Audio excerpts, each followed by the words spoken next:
special video. We're actually going to be discussing how durability works in Naruto. So we're going to go over the basic functions and just aspects of how it has been shown in Naruto, like concretely and definitively. Also, some common misconceptions, and we're going to debunk a bunch of things. And we're also going to be talking about it, whether if AP equals durability, along with elemental durability, weakness, and things like that. So we're gonna get into all the good stuff. I also have a special guest with me. You guys have heard him before. Seen him in debates and in other videos, along with me and Jay the Great. And I'll also post that video in the link in the description. All three of us were together and did an awesome topic of basically Kakashi and Guy versus all the Akatsuki members. It was pretty cool to do. It was original topic done for TG as well. So, but yeah, if you want to introduce yourself, Shawnobi. Yeah, what's going on, guys? Pleasure to be on the channel with Batman and actually making a video together for a change. So it's gonna be a good one.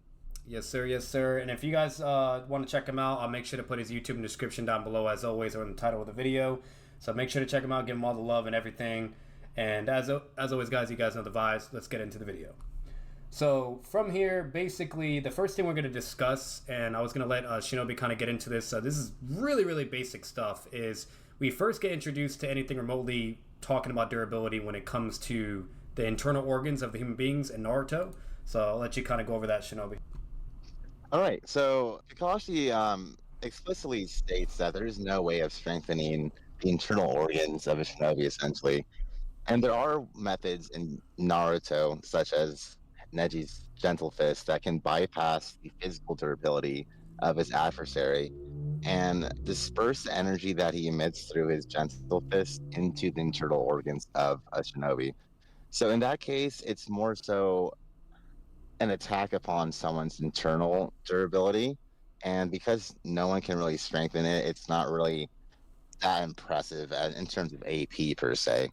But it's a durability negation feat nonetheless. And if you are fast enough to attack an opponent with this ability, then you're really screwed. But it's very situational and contingent upon the shinobi, of course. Not everyone has this kind of ability, for example. So absolutely. And we kind of even see other examples of this during like part 1 Naruto as well. To where like even Kabuto, when he's like when he touches Naruto with his medical ninjutsu, he kind of has like a gentle fist hacks bullshit. and literally is able to like sever the chakra with like his heart, the chakra nodes, and like it's connected to the nine tails chakra, to where like, and it's like basically starts messing up his heart and making him cough blood and everything. Like that's another example to where like if your internal organs gets hit by some type of jutsu or even taijutsu that has the ability to affect the inside of your body, you're just fucked. Like there's really nothing you can do, and the only like characters or exceptions of this would be people like Jinjuriki, you know what I mean, because they have like healing regeneration. So as long as like the heart chakra network isn't severed and the connection's still there, then they can utilize their QB chakra and heal. Technically, we've seen this with Naruto. The other tail beasts are no exceptions either. So they do have healing regeneration. So if you have like healing regeneration, then you can be able to heal your organs, but you can't protect your organs in any way. Not with chakra, not with jutsu, nothing. Like you can't. You know what I mean? Like you better pray and hope that your regen is just that strong and you're good to go. I believe even Hashirama was able to also regenerate limbs and organs and things like that. So absolutely, yeah. It's very much so a hacks ability that if everyone had it or had access to it, essentially, it'd be very problematic. And like a similar analogy for you folks is if you're One Piece fans, there's a technique called Rio, and the protagonist Luffy has to go against someone with like insane durability, right? So he has to use like a hacks ability to disperse energy he emits into the internal organs, just like we see in Naruto, to take advantage of his opponent. So it's something that is very rational for us to induct upon our universe or even in Naruto. So yeah, absolutely, definitely can't agree anymore. And then another aspect of in Naruto that we eventually are introduced as well, when it comes to durability and just the basic functions of it, is literally actually science. So as you guys, whether this is a surprise to you or not, there's an abundance amount of science that is actually demonstrated in Naruto. And with those particular examples of science being literally shown and illustrated in Naruto that literally correlates to our real world. So literally, like we first see it when Kakashi's talking with his students and basically saying that when after he's asked a question, he says once a person has been placed into like a near-death trance, it's quite some time before their body returns to its previous state in health and readiness. So that's like already, something kind of indicating like of some science of how like their bodies work. It's very similar to us. They even talk about like the seasons, from winter to summer, how rabbits, if it's snowing, they're going to have a white pelt, if it's not, etc. And that's why Kakashi was able to like distinguish the rabbit was like, sus, basically Among Us type vibes, with Zabuza. We even see another point where when Naruto's not using chakra on a tree, he is not able to stick on it like Spider-Man, and literally gravity starts making him fall. And then Kakashi's like, if he falls from that height, that it could be very bad and lethal. And then Kakashi's also like recovering from his previous fight. He says like, I'm not even healed enough, indicating once again the science and realism that applies in Naruto. And there's this like an abundance more examples like where it gets really, really crazy to where if you really still don't believe science works in the same way from our world to this world, Sakura, out of all characters, during the exams, she starts saying all kinds of crazy shenanigans to where she's literally like the paraloba marked is like represented at the greatest effective distance the enemy shinobi could like throw a shuriken star from like the top of like 23-foot tall tree, like to calculate the futures of this scenario and deduce the range of the shuriken's effectiveness, assuming a consistent speed and the shinobi's assault upon an enemy, like all this crazy stuff that she's thinking in her head. And she's like, to solve this, like you need to basically think and understand certain conditions and apply the laws of kinetics to whatever you come up with in the laws of physics. Like it's some crazy like mathematical shit that she's speaking upon, and basically says Naruto's fucked. Like 100%, man. You know what I mean? Like, he's not getting that. Then you have like the Dozu versus Lee shit, where like he uses the sound jutsu and it messes up with his ear canals. They talk about the human eardrum, you name it, to where like if it's exposed to sound levels of excess of like 100 and whatever, that it could like rupture your ear canal and things like that. So like there's just so many examples. Like there's even the Choji one that you brought upon Shinobi, where like if like there's like over 70% of the human body is composed of water, so it's a great conductor of sound and it can transmit the shockwaves, which was how he was able to fuck up Choji, even though he was like in the ball thing. Then you even have like the moment like what Shino did with fodder Zaku, to where he literally like fills up his arms with like a bunch of bugs, and like a gun barrel with the pass of a bullet, it's blocked and Zaku blew his arm off. So I can literally keep going on and on, but there is so many examples of science in Naruto, and it's like it really just gets to the point where we're leading with this, since we're talking about durability. I'll let Shinobi tackle this further. We have the second law of Newton, and we also have the third law of Newton. Go ahead, Shinobi. Yeah, precisely. So if we just go with the Zaku scan, for example, the whole gun barrel example, for instance, if enough pressure is built within a chamber, for instance, and the durability of said chamber is not strong enough to withstand the pressure, then guess what happens to the chamber? It blows up, it gets distorted. And it's essentially what third law of Newton is. Essentially, when an object goes at something, there's an equivalent and opposite force emitted at the object that hit it initially. So, for example, if I am an airplane and I'm thrusting forward, there's something thrusting back as well, meaning the propulsion system. A gun barrel, for instance. So there's many instances where like the physics in Naruto is very realistic to what we occur as reality, for instance. And then the second law, for instance, is simply basically saying that force equals mass times acceleration. The faster an object comes at you with, the stronger the force. Correct. And if you add more mass towards the object that is going fast, then that also adds up the force. So it's very simple to understand, essentially. If you are strong enough to tank an attack that is fast, and has enough mass, then it's obviously a durability feat for you. So it's Exactly. all contingent upon the object coming at you and the implications that a shinobi can do with jutsu activation, durability, etc. So yeah, Absolutely. And we even get like great examples with that with when Rock Lee or Guy uses the gates, you know what I mean? To where their body could only be able to withstand so much power and force and speed, you know, to where it's like completely like their muscles are deteriorating, their bones are cracking and things like that, you know, etc. So like there's just so many examples where that's just blatantly shown, you know, and you name it. But that's basically what you have for the most part for the science aspect in Naruto. Um, and then obviously the other basic functions of it is Sage Mode. You know, you kind of see when Naruto's learning that with Paul, like he masters Sage Mode, he falls from like super high in the air, and then when he lands on the ground, he's like, "Ow!" like in confusion, and he's like, "Wait, it doesn't hurt." And then Paul's like, "That's the beauty of Sage Mode. It makes your body evolve in extraordinary amount of ways, increasing also your durability."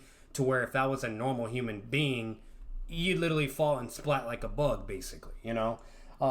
So like overall, like you have that example as well, and then you have also like the QB cloak when Naruto uses it like with just a normal QB cloak. When he's first shown in the final valley at the end with the one tail cloak, and he's over here like just completely unfazed and untouched as a durability feat against like a big fireball jutsu from Sasuke. To where he's also yeah, like able to like tank Sasuke's CM2 wing launching at him. Like he does take damage from it, but it's not like to where he's bleeding or anything. You know, it's just like some minor physical damage. But overall, like the cloak also gives you a pretty impressive amount of durability. If anything, when Naruto's also using the KCM2 cloak, he's able to kick away like Biju bombs, which is absolutely like absurd and ridiculous. So there's that durability benefits of using Jinjuriki chakra, or the Nine Tails chakra. Then you even have examples in the War Arc where Naruto's protecting everyone with the Kyuubi cloak many, many times from Madara and Obito's fire style and Susanoo bullets, which is ridiculous, and etc. Even like protecting people from the Ten Tails Colladas, like I forgot what it's called. Um, but like there's some crazy durability feats that the Kyuubi cloak can provide. So there's that as well. You also have the curse mark. You know what I mean? That also can increase your durability to where you're able to withstand things you normally can't withstand. We see that with Jugo, where Choji's about to clap him with the yellow pill, and then he literally like has to go to CM2 instead of CM1 in order to tank that amount of force and power. Otherwise, he would have been crushed and killed. So you kind of see that, which it increases durability. And on top of it, with literally Sasuke in character, always using his wing to block any attacks. He does it against Datara. He does it against Jugo when he's getting attacked as well. He even does it against Itachi when he's fighting. So, like, there's those yeah, components of Sage Mode that help with durability as well, or just at least to help with survivability, which we'll eventually talk about that in a sec.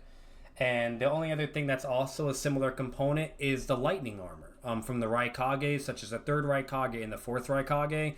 They can also increase your durability to where literally we've seen what crazy shenanigans the third Raikage can do. I'll let you speak on the Raikage's Shinobi and then Kakuzu's diamond armor if you want. yeah, for sure. So mind you, folks, like when it comes to Sage Mode, KCM, Curse Mark, these are durability feats that the Jutsu inherently give the Shinobi. And obviously, if they are utilizing these jutsus to increase their durability, it doesn't equivalent the durability of them in base form. Just putting it Correct. out there as well. So the right Kage though is yeah. So the right Kage is extremely impressive because of his lightning cloak is able to withstand a blow from KCM1, Rasen's Shuriken blow essentially. And as we know, like from the Kagazu and Kakashi altercation, and in other instances in Naruto, there's like a certain like elemental advantage or disadvantage um, in comparison toward the shinobi that you're going up against. So, for example, wind is supposed to be superior to electric in terms of elemental advantage, but because the AP was insignificant towards the durability of the third Raikage's durability, it doesn't matter of the elemental difference at all, essentially. And people often think that because Kakashi had the Raikiri, he was able to pierce Kakuzu so easily, essentially. But if he didn't have enough AP, it doesn't matter about the elemental weakness at all, essentially, or advantage. So, just for an example for you folks, right? So, if you have like a level, let's say one Pokemon, right? And you're using like a water style attack on a fire type, and that fire type's like a level 100, that attack's going to do no damage He'll do because you're so literally insignificant nothing. in AP. The elemental shit doesn't matter. He'll at all, say super effective, but it won't do shit. It won't do nada. But then if you have So- Kakasu and Kakashi, where they're on a similar level to each other in scaling, then it'll say super effective and it gets one shot. Literally. It actually does what it's supposed to do. Exactly. Yeah, exactly. You know, it's the same exact concept. So literally in a simple consensus is Raikage is like the level 100 legendary fire type Pokemon getting hit by a water attack and it does nothing, right? You know what I mean? Or let's say at least it's a survivability feat and damages him slightly, but it does nothing. While then you have Kakashi and Kakuzu who is in the same exact level and in scaling whatever, and then next thing you know, Kakuzu's getting one shot because it's his weakness. Super effective, you know what I mean? Oh yeah, that shit fire. But anyways, so that's a very simple way to understand it, and that's really important to know. Overall, the lightning armors give you crazy amount of durability as well. We've even seen with the fourth Raikage where he's able to only get like barely stabbed by a Chidori from 5 Kage Summon Sasuke, instead of just completely pierce through like what happened to Kakuzu, you know? So that's also really impressive. And then once again, for the elemental, durability weakness, it depends on the scaling, and it's contingent and circumstantial upon who's upon who. You know what I mean? If you're an equal level, obviously, if you use the elemental weakness, it's going to fold them. If the character is way more stronger, like let's say Hashirama to Kakashi Part 1, it doesn't matter if you hit Madara with, you know what I mean, like with a water style against, you know, his, let's say he has a fire style a durability defense, you know, he's just gonna eat that shit and lick his lips, you know, and be like, that's Literally. pathetic, you know. Better yet, we actually see an example of this in Part 1 Naruto, where Sasuke also shoots a fireball at Haku's ice mirror where she's protected by the ice mirrors. That's another durability jutsu, and she says that level of fire style would never do anything to me. That's fodder, it's trash. So no matter what, it's very simple logic and understanding, but we just want to put that out there. And this is going to be the most basic components of talking about durability and examples that we've seen in Naruto. The last thing we can throw in here for this segment of the video is simply the confusion between survivability and durability. So for the definition of durability is simply the ability to withstand wear, pressure, or damage. So an example of that, Superman, he gets hit by a bullet, nothing happens, right? So meaning if any Naruto character gets hit by something, aka like Hidon getting hit by Kakuzu's wind style attack and is completely unfazed, that's a durability feat, okay? Or let's say Hidon and Kakuzu as an example, again, they get stabbed by blades or whatever, and this and that, and there you clearly see blood, they're clearly injured. That would be a survivability feat, not a durability feat, because they got injured by it. Another great example is like Obito. When he gets hit by Minato's Rasengan, it's more of a survivability feat, but also a durability feat in a sense, and I'll explain that in a sec. But survivability mainly because he loses an arm, but he's still alive, right? And then the durability aspect of it, where Obito is a little bit of an exception because his entire body was perfectly fine as well, and he also doesn't get like completely blown up from his body from the inside, as what we see with the water tank when Naruto does his Rasengan against Sasuke in Part 1, because the Rasengan literally like messes you up from the inside as well, and it causes you to explode within. So we also don't even see that. So Obito also has a durability feat and survivability feat, but I just wanted to kind of bring up those examples because I feel like a lot of people kind of misconstrued what's actually durability and what's actually survivability. So you have that as well. And then just to further prove that along, like in Part 1 when Naruto and Sasuke are throwing blows and hitting each other, whenever they're bleeding, that's a survivability feat, not actual durability feat. Whenever they're taking a blow, like full on, like Naruto with the Kyuubi cloak with the fireball, or Sasuke with his wing with Naruto's attack, that's a blatant durability feat. You know what I mean? Because they're literally taking the full force and not taking any damage whatsoever. You know, if you have anything to add to that, Shinobi, go ahead. I agree completely. I think it's very easy for folks to confuse survivability with durability. Like if I have heat on, like you're saying, or a zombie for that matter, which he essentially is, he's not tanking the hit.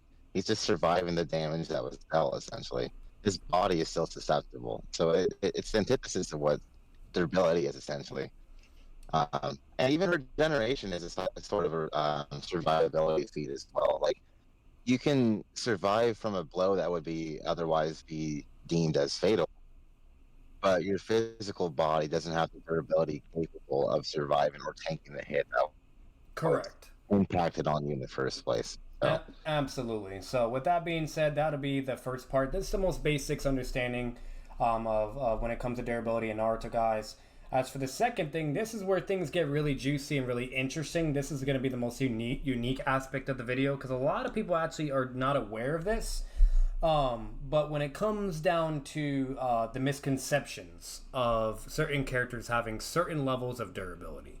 So one of them, as an example, would be literally Minato. He's a great example. So Minato, a lot of people will be like, even people that are literally in love with Minato or think he's very strong will say he's splinter level. You know what I mean? Or people that are haters of Minato or don't like Minato will say he's splinter level.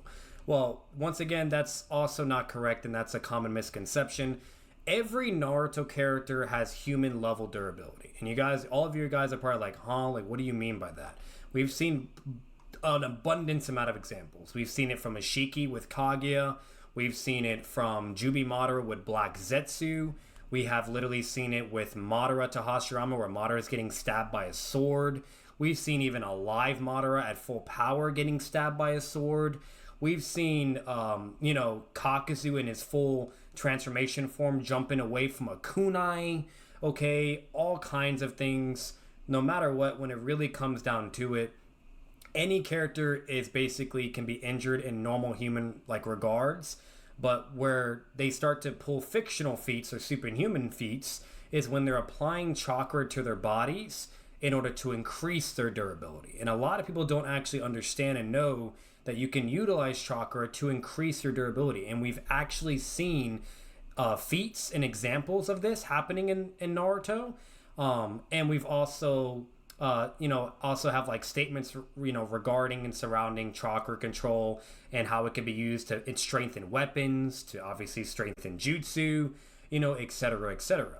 So, and just to also, literally the anime and in the manga, like Boruto is feeding a turtle and he's literally like feeding it food and gets bit and then he says ow. Okay, so does that mean Boruto is now not splinter level? Does that mean Boruto is now turtle level? No, it's just he's not channeling any chakra in his body. He's not in a battle situation, nothing. He's literally just a normal human being, and that's why he can get injured even by a fucking turtle. Okay, the same thing applies for Minato. Why he's getting stabbed by Splinter out of nowhere? Because there's also context. He's literally holding an infant baby Naruto, where he's really extremely stressed in the situation. We also know how mental amps and mental nerfs work in Naruto as well. That'll be a whole other video, but basically, in simple terms, if you're mentally amped, you can become more powerful. If you're mentally nerfed, you can be extremely weak, okay? And also be, hurt to things you normally wouldn't be hurt by. So when Minato, he's literally holding his baby, he's in a very life and death situation. He's more focused on Naruto. He gets hit by Splinter. That's basically all that happened. And then to further substantiate that with Minato not being Splinter level, when he's literally a teenager, he's using an incomplete Rasengan and literally going blow for blow with a full power Ninetales QB bomb, okay, that was the same size that was launched at Hashirama, by the way, okay, with his wood style golem, literally hitting both of those with equal amount of force and everything, and was able to come on top. So that means he has to clearly have more durability than a Splinter to withstand the explosion and to also withstand the force that's hitting upon each other. Okay, once again, going back to science. So you have all of that information, Another thing with Boruto Naruto, where like he's just in base and Kawaki gets mad and then uses his karma mark, he blasts base Naruto in the face, and then Naruto just smiles and says that was a good attack, and eats it in base, remind you. No QB cloak, no Sage Mode, no nothing. Meaning you can also utilize chakra to increase your base form as well. And if you guys still don't like or not believe in this information or taking this any further, I can even another example is when Orochimaru is fighting the Four Tails, to where when he like basically reacts to one of the attacks, he uses like his snake to wrap around it, and then from the heat from the V2 armor itself, literally like just completely burns the snake and starts disintegrating Orochimaru's body to where he has to do like a rebirth substitution. And then when Orochimaru uses chakra to increase his speed and then lands a punch on the Four Tails, he's literally able to punch it in the face and then not even incinerate or anything. Like, he's perfectly fine. You know what I mean? Like, his arm doesn't blow up. It doesn't incinerate like if it's touching lava or anything like that, We even see examples of this against when Pain is fighting Six Tails Naruto, where he's going blow for blow, literally taijutsu exchanges, getting hit by multiple attacks, then taking a full Biju Bomb explosion as well. And then later on, when he's like fully fatigued and drained and has no chakra and nothing, he's getting one shot by a Rasengan, and things like that. So, Yeah. Overall, when it comes down to it, characters have the ability to utilize chakra to increase their durability, to perform superhuman feats that normally we could never ever in our life be able to do. You know what I mean? We can get literally cut by a goddamn paper. That's how sensitive our bodies are. The same applies for Naruto characters, but if they're not focused and off guard, or they're extremely fatigued, they are human level. If they are with full power and have access to chakra and good chakra control, they can utilize it to be able to withstand attacks they normally can't, or be able to survive attacks they normally can't. Do you have anything on that as well, Shawnobi?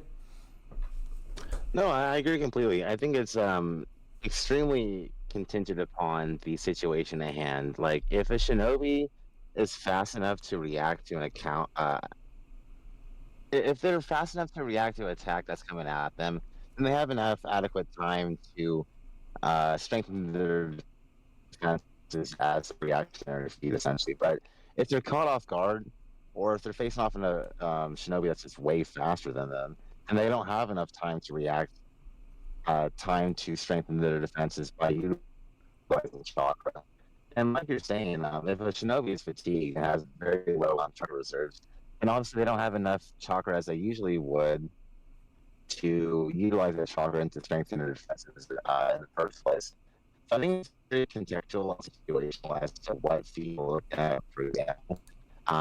Minato being able to essentially stalemate a tail beast bomb from Kurama as a teenager definitely contradicts the notion that a splinter could, bypass his like max capacity. Even with Stan using a Rasengan too, when he slams it on Obito, we see like the big crater and explosion. Like, his arm's not blowing up, yeah. It's not being launched away, Yeah, and that's a really great feat because, like, even though he was like low-key blitzed by like that version 2 Rasengan, it shows that he had some enough time to strengthen his back, for example, or his body with like chakra. Otherwise, he would have just been, obliterated, just like the ground was underneath him.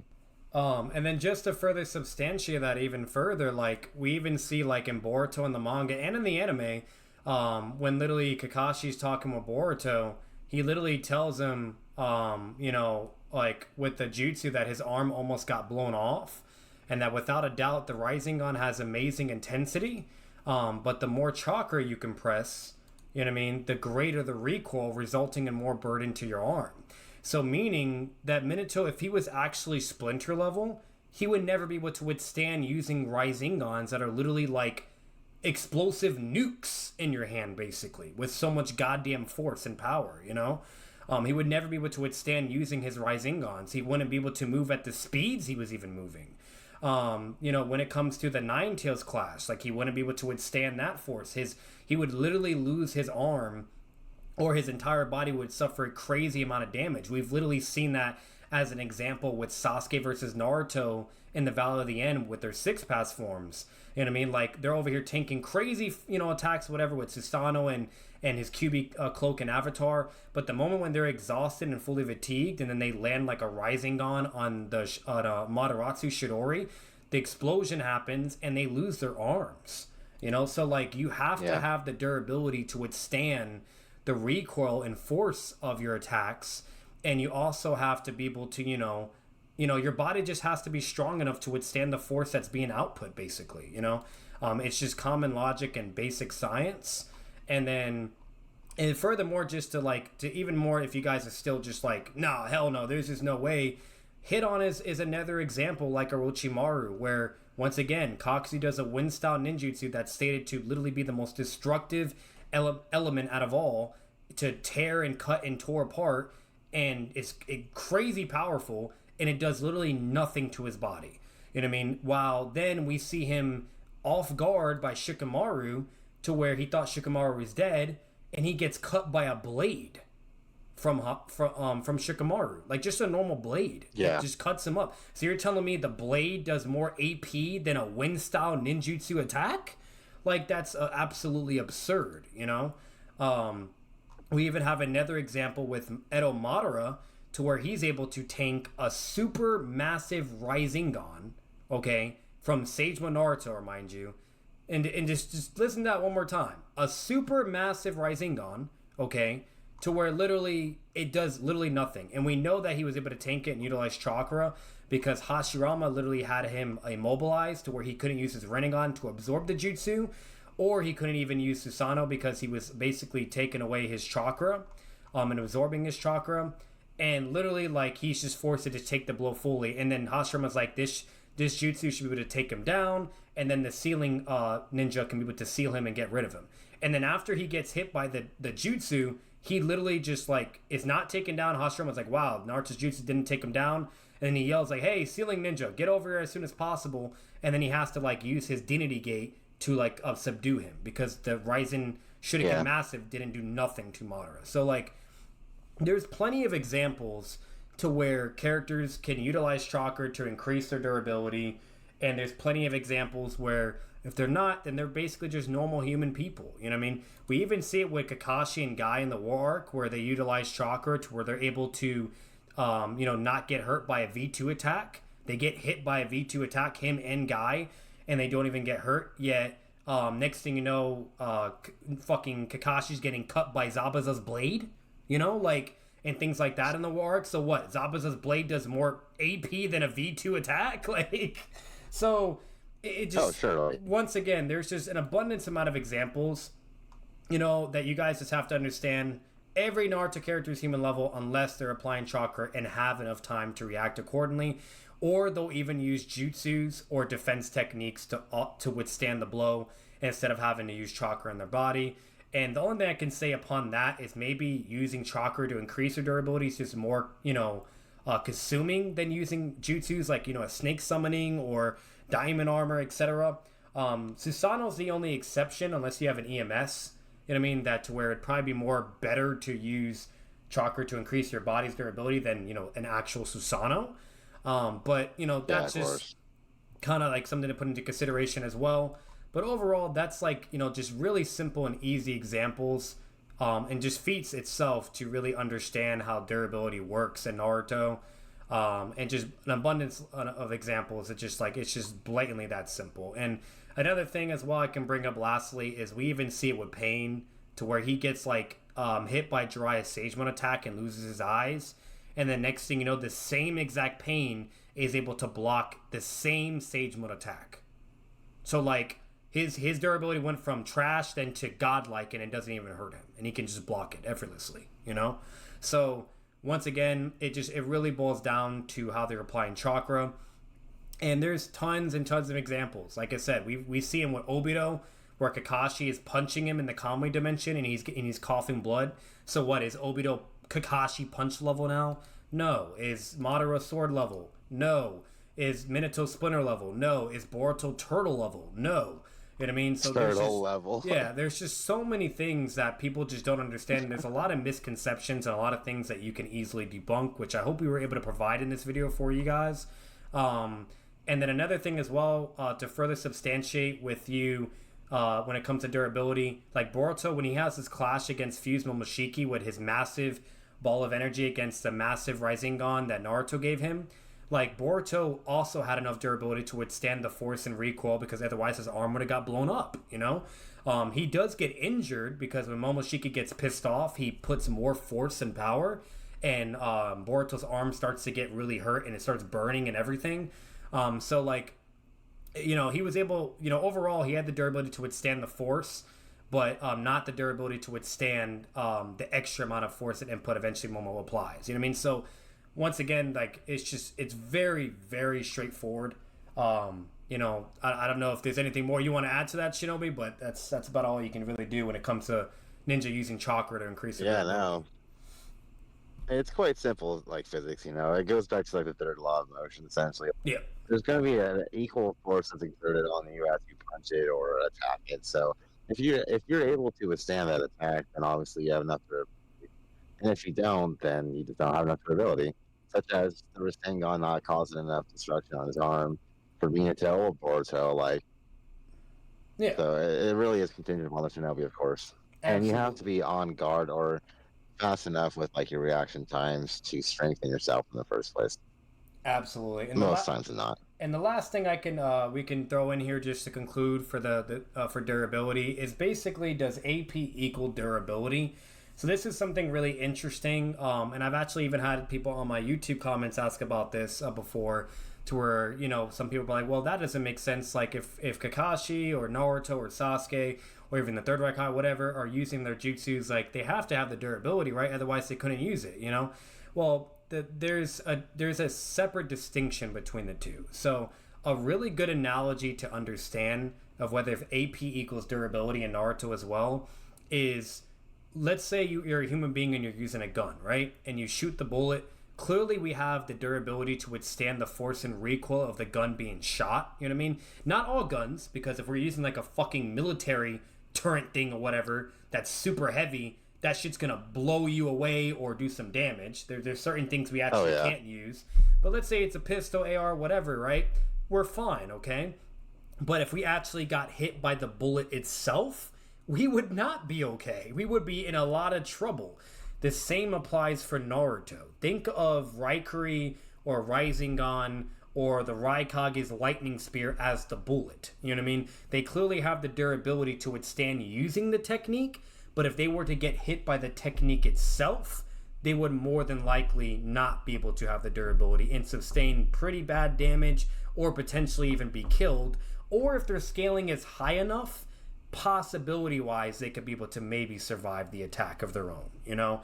And we see that we see that with the Raikage, where Ryzen Shurikens couldn't work, his elemental weakness, you know, Rasengan's whatever, and then next thing you know, he gets hit by his own lightning spear and it pierces right through, clearly proving AP doesn't equal his durability. You know what I mean? So, like, once again, the third law of Newton does still apply, because it may seem contradicting, but at the same time, it depends on, like, the situation, basically, you know? And so overall, like, when it comes to Naruto and Sasuke, that's another example. There's an abundance of evidence where Kakashi and Jiraiya blatantly verbatim say Sasuke would have died if they hit blow for blow from the Rasengan, you know? And we've seen the Chidori and Rasengan hit each other before to where it's like equal or whatever. So imagine if he got hit by that directly instead of it hitting his Chidori. He's fucked, you know? Same thing for Naruto. You know, like, he gets hit by Sasuke's Chidori, it goes right through him and he loses a lung, you know? While when they clash he's perfectly fine. So to say that they can tank the jutsu itself directly, that's a whole other story. But the force and explosion, that, yes, okay? So I just kind of want to put that out there. Do you have anything to add to that as well, Shawnobi? No, I agree completely. You know, I think it's very contingent upon the Shinobi. It's the third law of motion from Newton definitely applies for the most case in Shinobi, but there are certain situations where, like you said, there is something that acts like a buffer towards the recoil that's immediate towards the Shinobi in question, such as the Sano with the injured arrow. Obviously, Sasuke's not tanking Indra's arrow by himself, but he has his Susanoo as like a buffer to withstand the recoil, or the Raikage, like he has a lightning cloak as like a buffer, or the KCM cloak as a buffer towards the Rasengans that he utilizes as well. So it's certainly a universal law that applies to most shinobi, but like you're saying, it's very contingent upon some individuals that actually have AP that doesn't equal the durability per se. But there's always something that acts as a buffer. Absolutely, absolutely, and that's really a very simple way to understand, guys. And like there's another example I could even provide, like like we see Obito's like Kamui Shuriken where it gets stopped by a mud wall, and then we see it like go through like the eight tails or whatever's tails like casually. But then next thing you know, we see the eight tails full transformation and KCM2 Avatar like tanking a 10 tails Biju Bomb directly in the blast, and they're perfectly fine. So like no matter what, it's contingent, it's circumstantial, and it boils down to whether if they can apply the chakra to decrease their defense, or if they have enough time, or once again, if it's just blatantly a limit to their durability. Because sometimes there are moments where their durability, that is their limit. A blatant example is like Kakasu with Kakashi with the Raikuri. You know what I mean? Another blatant example, the Raijin Shuriken to Kakasu. It took literally away two of his hearts. There's many examples that we have that are just blatant durability limits or feats. We even have Rock Lee that are concrete where he could not do anything to Gaara. No matter what he did, he could not do anything. And then we see Yeah. Sasuke with a Chidori, and he has enough AP to go right through the sand armor, So no matter what, when it comes down to it, there's certain things that are very definitive and concrete and clear. And then there's just certain points where context could determine whether or not if it's an actual durability feat. And then you also have points where, it's contingent upon the scaling. Once again, the Pokemon reference, etc. So overall, that's about everything we can really have for the sake of this video for durability. If you guys have anything else to add or contribute, always feel welcome to comment your thoughts down below. What you think about the video overall, any other examples you can think of, or misconceptions that are really annoying that you hate for certain characters being limited durability. My favorite is the splinter level for Minato. I think that's just absolutely outrageous. Things like that. And as always, guys, the vibes. Make sure to like, subscribe for more content. Subscribe, you guys, on the channel, especially if you want more Naruto videos like this.